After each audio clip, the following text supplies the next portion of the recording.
देव भगवान की जय। प्यारे कृष्ण कन्हैया लाल की जय। श्री योग वासिष्ठ महारामायण। आज है 32वां सर्ग।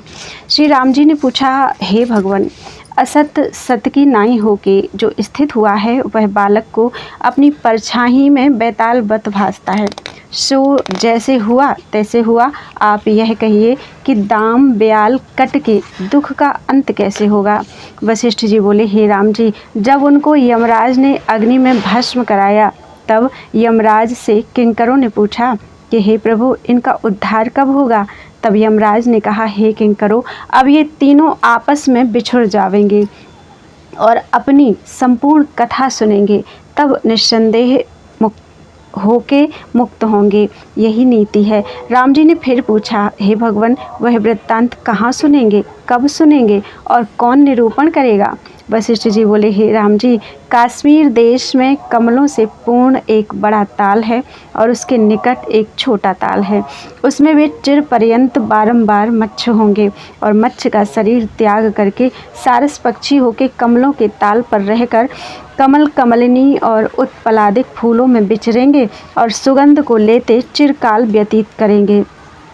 दैव संयोग से उनके पाप नष्ट होंगे और बुद्धि निर्मल हो आवेगी। तब तीनों आपस में बिछुड़ जावेंगे और युक्ति से मुक्ति पावेंगे। जैसे राजस तामस सात्विक गुण आपस में स्वेच्छित बिछुड़ जाते हैं, तैसे ही वे भी स्वेच्छित बिछुड़ जावेंगे। कश्मीर देश में एक पहाड़ है, उसके शिखर पर एक नगर बसेगा, जिसका नाम प्रद्युम्न, और उस शिखर पर कमलों से पूर्ण एक ताल होगा, जहाँ राजा का एक स्थान होगा और ईशान कोण की ओर उसका मंदिर होगा। उस मंदिर के क्षेत्र में ब्याल नामक दैत्य आलय बना चिड़िया होकर रहेगा और निरर्थक शब्द करेगा। उस काल में श्री शंकर नाम राजा गुण और भूति से संपन्न मानो दूसरा इंद्र होगा और उसके मंदिर के छत की कड़ी के छिद्र में दाम नाम दैत्य मच्छर होकर भूं भूं शब्द करता विचरेगा। कट नाम दैत्य वहाँ क्रीड़ा का पक्षी होगा और रत्नों से जड़े हुए पिंजड़े में रहेगा। उस राजा का नरसिंह नाम मंत्री बड़ा बुद्धिमान होगा। जैसे हाथ में आंवला होता है, तैसे ही उस मंत्री को बंध और मुक्ति का ज्ञान प्रसिद्ध होगा। वह मंत्री राजा के आगे दाम ब्याल कट की कथा श्लोक में बांधकर कहेगा। तब वह करकर नाम पक्षी अर्थात कट दैत्य को पिंजड़े में सुनने से अपना वृत्तांत सब स्मरण होगा और उसको विचारेगा। तब उसका मिथ्या अहंकार शांत होगा और वह परम निर्वाण सत्ता को प्राप्त होगा। इसी प्रकार राजा के मंदिर में चिड़िया हुआ ब्याल नाम दैत्य भी सुनकर परम निर्वाण सत्ता को प्राप्त होगा और लकड़ी के छिद्र में मच्छर हुआ दाम नाम दैत्य भी मुक्त होगा। हे राम जी, यह संपूर्ण क्रम मैंने तुमसे कहा है। यह संसार भ्रम मायामय है और अत्यंत भास्वर अर्थात प्रकाश रूप भासता है, पर महाशून्य और अविचार सिद्ध है। विचार करके ज्ञान हुए से शांत हो जाता है। जैसे मृग तृष्णा का जल भली प्रकार देखे से शांत हो जाता है। यद्यपि अज्ञानी बड़े पद को प्राप्त होता है तो भी मोह से अधो चला जाता है। जैसे दाम ब्याल कट महाजाल में पड़े थे, कहाँ तो वह बल की भौं टेढ़ी करने से सुमेरु और मंदराचल से पर्वत गिर जावें और कहाँ राजा के गृह में काष्ठ के छिद्र में मच्छर हुए, कहाँ वह बल जिसके हाथ की चपेट से सूर्य और चंद्रमा गिर पड़े और कहाँ प्रद्युम्न पहाड़ के गृह छिद्र में चिड़िया होना, कहाँ वह बल जो सुमेरु पर्वत को पीले फूल की नाई लीला करके उठा लेना और कहाँ पहाड़ के शिखर पर ग्रह में पक्षी होना।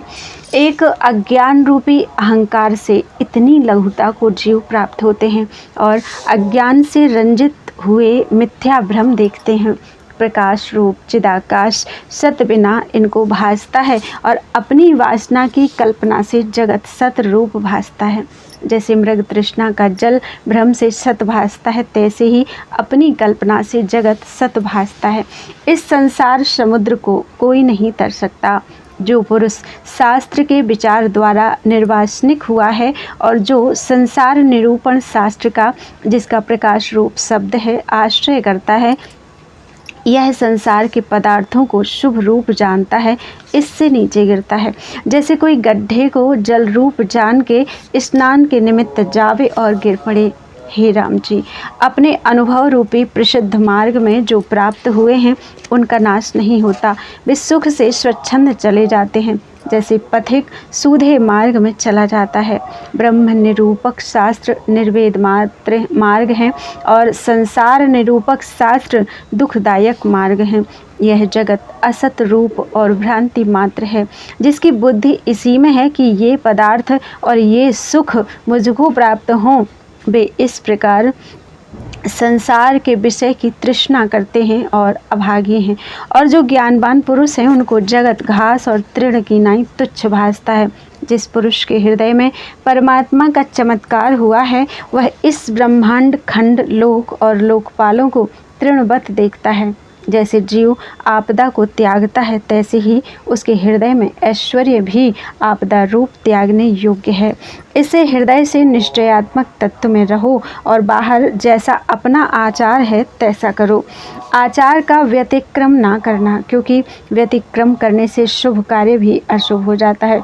जैसे राहु दैत्य ने अमृत पान करने का यत्न किया था पर व्यतिक्रम करने से शरीर कटा। इससे शास्त्रानुसार चेष्टा करनी कल्याण का कारण है। संत जनों की संगति और सत शास्त्रों के विचार से बड़ा प्रकाश प्राप्त होता है। जो पुरुष इनको सेवता है वह मोह अंधकूप में नहीं गिरता। हे राम जी, वैराग्य, धैर्य, संतोष, उदारता आदि गुण जिसके हृदय में प्रवेश करते हैं वह पुरुष परम संपदावान होता है और आपदा को नष्ट करता है। जो पुरुष शुभ गुणों से संतुष्ट है और सतशास्त्र के श्रवण राग में राग है और जिसे सत की वासना है वही पुरुष है। और सब पशु हैं। जिसमें वैराग्य, संतोष, धैर्य आदि गुणों से चांदनी फैलती है और हृदय रूपी आकाश में विवेक रूपी चंद्रमा प्रकाशता है, वह पुरुष शरीर नहीं मानो क्षीर समुद्र है। उसके हृदय में विष्णु विराजते हैं। जो कुछ उसको भोगना था वह उसने भोगा और जो कुछ देखना था वह देखा, फिर उसे भोगने और देखने की तृष्णा नहीं रहती। जिस पुरुष का यथाक्रम और यथाशास्त्र आचार और निश्चय है उसको भोग की तृष्णा निवृत्त हो जाती है और उस पुरुष के गुण आकाश में सिद्ध देवता और अप्सरा गान तरते हैं और वही मृत्यु से तरता है। भोग की तृष्णा वाले कदाचित नहीं तरते। हे राम जी, जिन पुरुषों के गुण चंद्रमा की नाई शीतल हैं और सिद्ध और अप्सरा जिनका गान करते हैं वे ही पुरुष जीते हैं और सब मृतक हैं। इससे तुम परम पुरुषार्थ का आश्रय करो, तब परम सिद्धता को प्राप्त होगे। वह कौन वस्तु है जो शास्त्र अनुसार अनुद्वेग होकर पुरुषार्थ करने से प्राप्त ना हो? कोई वस्तु क्यों ना हो अवश्यमेव प्राप्त होती है। यदि चिरकाल व्यतीत हो जावे और सिद्ध ना हो तो भी उद्वेग ना करे तो वह फल परिपक्व होकर प्राप्त होगा। जैसे वृक्ष से जब परिपक्व होकर फल उतरता है तब अधिक मिष्ट और सुखदायक होता है, यथा शास्त्र व्यवहार करने वाला उस पद को प्राप्त होता है जहाँ शोक, भय और यत्न सब नष्ट हो जाते हैं और शांतिमान होता है। हे राम जी, मूर्ख जीवों की नाई संसार कूप में मत गिरो। यह संसार मिथ्या है। तुम उदार आत्मा हो, उठ खड़े हो और अपने पुरुषार्थ का आश्रय लो और इस शास्त्र को विचारो। जैसे सूर रण में प्राण निकलने लगे तो भी नहीं भागता और शस्त्र को पकड़ के युद्ध करता है कि अमर पद को प्राप्त हो, तैसे ही संसार में शास्त्र का विचार पुरुषार्थ है। यही पुरुषार्थ करो और शास्त्र को विचारो कि कर्तव्य क्या है। जो विचार से रहित है वह दुर्भागी, दीनता और अशुभ को प्राप्त होता है। महामोह रूपी घन निद्रा को त्याग करके जागो और पुरुषार्थ को अंगीकार करो, जो जरा मृत्यु के शांति का कारण है और जो कुछ अर्थ है वह सब अनर्थ रूप है। भोग सब रोग के समान है और संपदा सब आपदा रूप है। ये सब त्यागने योग्य हैं, इसलिए सतमार्ग को अंगीकार करके अपने प्रकृत आचार में विचरो और शास्त्र और लोक मर्यादा के अनुसार व्यवहार करो, क्योंकि शास्त्र के अनुसार कर्म का करना सुखदायक होता है। जिस पुरुष का शास्त्र के अनुसार व्यवहार है उसका संसार दुख नष्ट हो जाता है और आयु, यश, गुण और लक्ष्मी की वृद्धि होती है। जैसे बसंत ऋतु की मंजरी प्रफुल्लित होती है तैसे ही वह प्रफुल्लित होता है। इति श्री योग वासिष्ठे स्थिति प्रकरणे दाम ब्याल कट उपाख्याने देशाचार वर्णन नाम 32तमः सर्गः। बोलो वृंदावन बिहारी लाल की जय।